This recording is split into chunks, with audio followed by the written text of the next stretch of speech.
എമ്പുരാൻ സിനിമയുടെ നിർമ്മാതാവ് ഗോകുലം ഗോപാലന്റെ കോഴിക്കോട്ടെ കോർപ്പറേറ്റ് ഓഫീസിലും ഇ.ഡി. പരിശോധന നടത്തുന്നു. നേരത്തെ ചെന്നൈ കോടമ്പാക്കത്തെ സ്ഥാപനത്തിൽ ഇ.ഡി. റെയ്ഡ് നടത്തിയിരുന്നു. എമ്പുരാൻ ചിത്രത്തിനെതിരെ വിവിധ മേഖലകളിൽ നിന്ന് പ്രതിഷേധമുയരുന്ന ഘട്ടത്തിലാണ് റെയ്ഡ് എന്നത് ശ്രദ്ധേയമാണ്.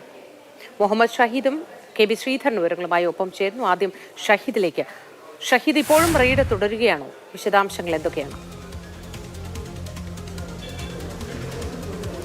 മോത്തി, പരിശോധന റെയ്ഡ് ഇ.ഡി. റെയ്ഡ് ഇപ്പോഴും തുടരുകയാണ്. ഗോകുലം ഗ്രാൻഡ് ഹോട്ടലിൽ ഏകദേശം 11:30 മണിയോടുകൂടിയാണ് ഇ.ഡി. സംഘം എത്തിയത്.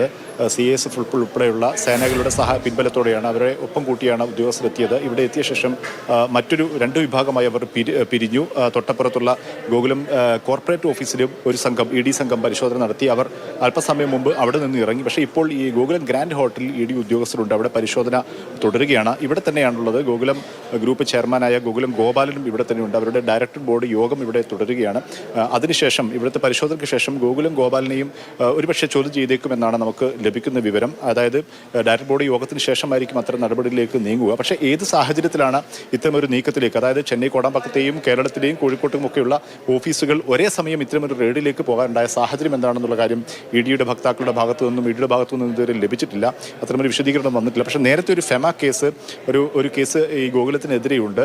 അതുമായി ബന്ധപ്പെട്ടാണ് എന്നുള്ളതാണ് അനൗദ്യോഗികമായി നമുക്ക് ലഭിക്കുന്ന വിവരം. പക്ഷേ അപ്പോഴും ഈ രീതിയിലുള്ള വളരെ ധൃതി പിടിച്ചുള്ള ഇത്തരമൊരു പരിശോധന, അതിലെ അസ്വാഭാവികതയാണ് ഇപ്പോൾ ചർച്ചയാവുന്ന സാഹചര്യമുള്ളത്. എമ്പുരാൻ സിനിമയുടെ നിർമ്മാതാവാണ് ഗോകുലം ഗോപാലൻ. അതുമായി ബന്ധപ്പെട്ട് BJPയുടെ ദേശീയ രാഷ്ട്രീയത്തിനെതിരെ, അവരുടെ രാഷ്ട്രീയ ലക്ഷ്യങ്ങൾക്കെതിരെയുള്ള ഒരു സന്ദേശം നൽകുന്ന സിനിമ എന്നുള്ള രീതിയിൽ വളരെയധികം ചർച്ച ചെയ്യപ്പെട്ട സിനിമയാണ്. ആ സിനിമയ്ക്ക് പിന്നാലെയാണ് ഇത്തരമൊരു പരിശോധനയും റെയ്ഡും ഒക്കെ നടക്കുന്നതെന്നുള്ള ഏറ്റവും പ്രധാനപ്പെട്ട കാര്യം. ഏതായാലും ഇപ്പോഴും പരിശോധന റെയ്ഡ് ഇവിടെ തുടരുകയാണ്. ശരി ഷഹീദ്, നമുക്ക് കെ.ബി. ശ്രീധരൻ കൂടി ഒപ്പം ചേരുന്നുണ്ട്. ശ്രീധരൻ, നേരത്തെ ചെന്നൈ കോടമ്പാക്കത്തെ ഗോകുലത്തിലും ഇതുപോലെ തന്നെ റെയ്ഡ് നടന്നിരുന്നു. അന്ന് അവിടെ നിന്ന് എന്തെങ്കിലും രേഖകൾ കണ്ടെത്താനോ മറ്റെന്തെങ്കിലും തിരിമറി നടന്നതായി കണ്ടെത്താനോ സാധിച്ചിട്ടുണ്ടോ?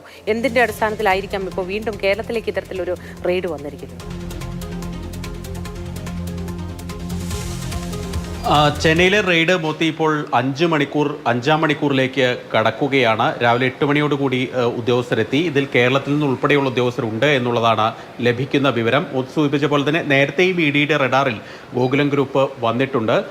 ഈ ഫെമ നിയമലംഘനം, അതായത് ചിട്ടി ഇടപാടുകൾക്ക് വേണ്ടി സ്വീകരിച്ച പണത്തിൽ വിദേശ നാണയ വിനിമയ ചട്ടങ്ങളിൽ വലിയ പ്രശ്നങ്ങളുണ്ട്, അല്ലെങ്കിൽ അതിൻ്റെ ലംഘനം നടത്തിയിട്ടുണ്ട് എന്നൊക്കെയുള്ള ഒരു ആക്ഷേപം നേരത്തെ ഗോകുലത്തിനെതിരെ നിന്നിരുന്നു. അത് സംബന്ധിച്ച് ഇ.ഡിയുടെ അന്വേഷണം ആരംഭിച്ചതുമാണ്.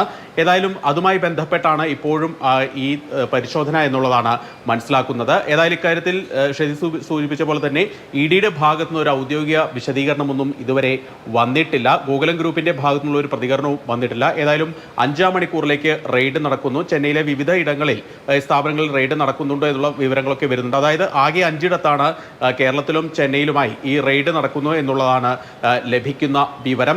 സൂചിപ്പിച്ച പോലെ തന്നെ CASFൻ്റെയൊക്കെ സുരക്ഷയോട് കൂടിയാണ് ഈ റെയ്ഡ് പുരോഗമിക്കുന്നത്. മറ്റൊരു പ്രധാനപ്പെട്ട കാര്യം, എമ്പുരാനുമായി ബന്ധപ്പെട്ട വിവാദങ്ങൾക്കിടെ ഈ റെയ്ഡ് നടക്കുന്നു എന്നുള്ളതിന് രാഷ്ട്രീയ കൗതുകം കൂടിയുണ്ട്. ആ സിനിമയിലെ ചില രംഗങ്ങൾ പോലെ തന്നെ ഗോകുലം ഗോപാലിനെ തേടി ഇപ്പോൾ കേന്ദ്ര ഏജൻസികൾ വരുന്നു എന്നുള്ളത് തന്നെയാണ് ഈ പരിശോധനയിലെ, അല്ലെങ്കിൽ ഈ ഒരു സമയത്തെ ഒരു പ്രധാന കൗതുകം. ശരി ശ്രീധരൻ.